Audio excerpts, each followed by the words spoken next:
Bom dia, pessoal! Sejam bem-vindos à edição número 378 do seu Acorda Mercado, para você começar a sua quinta-feira muito bem informado. Então vamos para as notícias, porque o bicho está pegando. Ontem o Ibovespa despencou mais 10,35%, atingindo o seu sexto circuit breaker em 8 pregões, fechando aos 66.894 pontos. Esse é o menor patamar da Bolsa desde 10 de agosto de 2017. O giro financeiro foi de 58,9 bilhões de reais. O índice já perdeu 44% desde o pico histórico em menos de 2 meses. A perda foi equivalente a 1,71 trilhão de reais em valor de mercado e na semana a queda já é de 19%. Está pesando bastante a aversão ao risco por conta do coronavírus. A gente está sentindo esse efeito cada vez mais forte aqui no Brasil, vem assustando e crescendo rapidamente os casos, e a facilidade do contágio do coronavírus assusta, né? Os estímulos e pacotes lançados por governos e bancos centrais no mundo inteiro também não têm surtido efeito. Com isso, diversos bancos e casas de análises vêm cortando a projeção de crescimento para 2020, inclusive para valores negativos. PIB global recuando bastante, PIB norte-americano e, é claro, o PIB brasileiro. O JP Morgan revisou a expectativa de crescimento para o Brasil de 1,6% positivo para queda de 1% neste ano. Os casos de coronavírus avançam rapidamente no Brasil e já chegam a 429 casos confirmados e 4 mortes. Já o número de casos suspeitos subiu de 8.819 para 11.278. Hoje o mercado operou na expectativa de corte de juros pelo Copom, pois não havia um cenário definido. Após o fechamento do mercado, o Copom anunciou um corte de 0,5 ponto percentual, chegando aos 3,75%. Isso deve piorar bastante o mercado de crédito privado, que já vem sofrendo muito, com um spread de 10 pontos e liquidez baixíssima. Inclusive, é desse assunto que eu falarei em uma live especial, praticamente uma live de emergência hoje, às 21 horas. Então a gente vai abordar às 21 horas esse tema de marcação a mercado de renda fixa, como calcular um prejuízo no papel pré-fixado, pois eu sei que essa é uma demanda muito grande de vocês que acompanham a Acorda Mercado, entender por que os renda fixa estão caindo, inclusive renda fixa pós-fixado. Então não perca hoje às 21 horas uma live emergencial. O Congresso aprovou hoje o pedido do governo para declarar calamidade pública no Brasil. Com isso, será permitido que o governo federal exceda o limite de gastos fixados na Lei de Responsabilidade Fiscal. E deve ser mais um dia complicado para o mercado. Os futuros de Nova York estão caindo acima de 4% e as bolsas asiáticas estão caindo também. Já o preço do barril de petróleo futuro está subindo, o Brent está subindo mais de 10%, mas porque na véspera, aliás, ontem foi bem catastrófico, foi ruim. O ouro, que normalmente sobe quando há aversão ao risco, quando há uma aversão ao risco, o ouro tende a subir, também fechou em queda por conta da falta de liquidez dos investidores. Já não tem muito para onde ir, os investidores estão bastante assustados. Indo para o Ibovespa, das 73 ações do índice, 71 fecharam no vermelho e 2 apenas no positivo, Carrefour e BB Seguridade. As ações da Petrobras despencaram 13,15% aos R$ 11,29, sofrendo com o preço do barril de petróleo despencando ontem. Já as ações da Vale recuaram 6,89% aos R$ 38,65, devolvendo todo o ganho da véspera. Os bancos recuaram ali em linha com o Ibovespa, um pouco mais, outro pouco menos. As ações do Bradesco recuaram 11,66% aos R$ 20,69. Do Itaú recuaram 6,94% aos R$ 23,45. As ações do Banco do Brasil despencaram 16,50% aos R$ 26,61. E as ações do Santander caíram 6,56% aos R$ 25,79. As ações do Banco Inter despencaram 17,86% e as ações da XP na Nasdaq também, essa palavra muito, né? Estamos usando muito essa palavra, que é o despencar, fica até chato, né? Despencou, mas eu falar desabou, caiu, despencou 11,65% aos 17,60 dólares. As duas ações que subiram foram de Carrefour subindo 1,97% e BB Seguridade subindo 0,67%.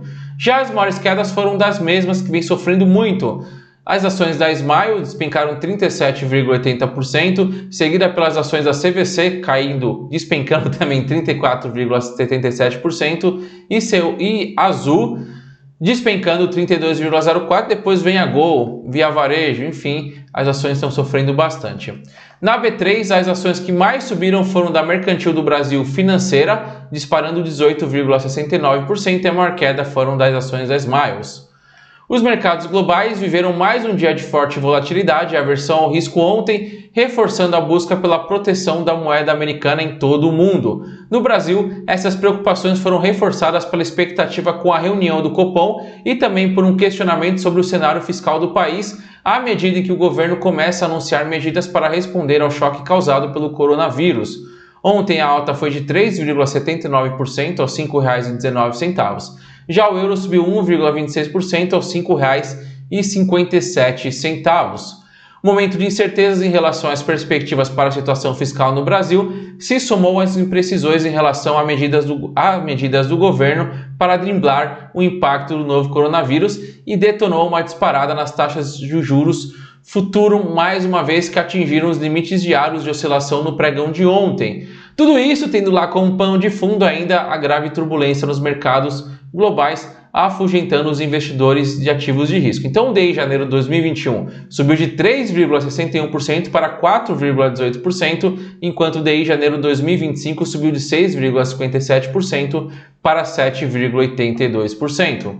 Indo para os títulos públicos federais, todas as taxas dispararam e é por isso que as LTNs vão fazer com que o seu fundo que tenha pré-fixado sofra. Aliás, as suas LTNs vão sofrer por conta desses juros. Destaque para a LTN em 2023, que disparou de 5,37% para 7,02%. Eu vou te ensinar a fazer o cálculo do prejuízo dessa LTN e da LTNF, que disparou de 7,81% para 8,98%. Nenhum indicador previsto hoje na agenda. Já no calendário de balanço, teremos Bradespar antes do fechamento e Braskem após o fechamento. Os índices acionários em Nova York registraram outra queda acentuada ontem, com a continuidade das preocupações em torno da pandemia de coronavírus e seus impactos na economia global. Com a queda diária, o Dow Jones fechou abaixo dos 20 mil pontos, o que não ocorria desde fevereiro de 2017. Com isso, o Dow Jones devolveu todo o ganho obtido durante o governo Trump.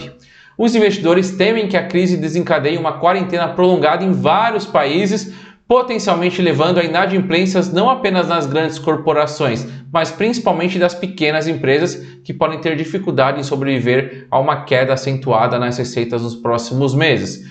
Com isso, o Dow Jones despencou 6,30%, o S&P 500 despencou 5,18%, atingindo mais um circuit breaker, e o Nasdaq caiu 4,70%. Indo para as Treasuries, as taxas voltaram a subir no longo prazo e ficaram negativos na T-Bill para 3 meses, que ficou em 0,06% negativo. A T-Note para 10 anos subiu de 1,11% para 1,15%, enquanto a T-Bond para 30 anos subiu de 1,75% para 1,79%. Na agenda norte-americana, teremos o índice de atividade regional e os pedidos de auxílio-desemprego às 9h30. Já às 11 horas, teremos o índice de indicadores antecedentes de fevereiro. Na Europa, não tivemos circuit breaker, mas a sangria também foi grande por lá, com o Europe Stock 600, que reflete o desempenho médio dos papéis mais negociados no continente, caindo 3,92%. Frankfurt caiu 5,56%, Londres caiu 4,05%, Paris caiu 5,94%, Milão caiu 1,27% e Madrid caiu 3,44%. Na Ásia, as bolsas estão operando em queda mais uma vez, com a bolsa de Seul sofrendo bastante. A bolsa de Tóquio está caindo 1,04%, de Xangai caindo 0,98%, Hong Kong caindo 2,51% e Seul despencando 8,39%. Os contratos futuros de petróleo também despencaram, encerrando o pregão em seu nível mais baixo desde o início dos anos 2000. A perspectiva sombria para a demanda a demanda pela commodity com a propagação da pandemia de coronavírus, aliada à guerra de preços entre a Arábia Saudita e Rússia, tem feito os investidores se perguntarem se há um fim para a queda desses preços, né? O WTI caiu 24,41% aos 20,37 dólares, enquanto o Brent despencou 13,40%, fechando aos 24,88 dólares. O contrato de ouro OZ1D recuou 0,78%, enquanto as criptomoedas estão operando em alta nas últimas 24 horas. Bitcoin está subindo 5,04%, Ethereum subindo 5,47% e a Ripple subindo 3,24%. O IFIX despencou 14,04%. Pela primeira vez desde que eu comecei a fazer o Acorda Mercado em 4 de setembro de 2018, nenhum fundo imobiliário fechou no positivo. Já a maior queda foi do fundo de investimento imobiliário Malls Brasil Plural, despencando 33,14%. E por hoje é só, uma ótima quinta-feira e bons negócios. Vejo vocês amanhã. Tchau!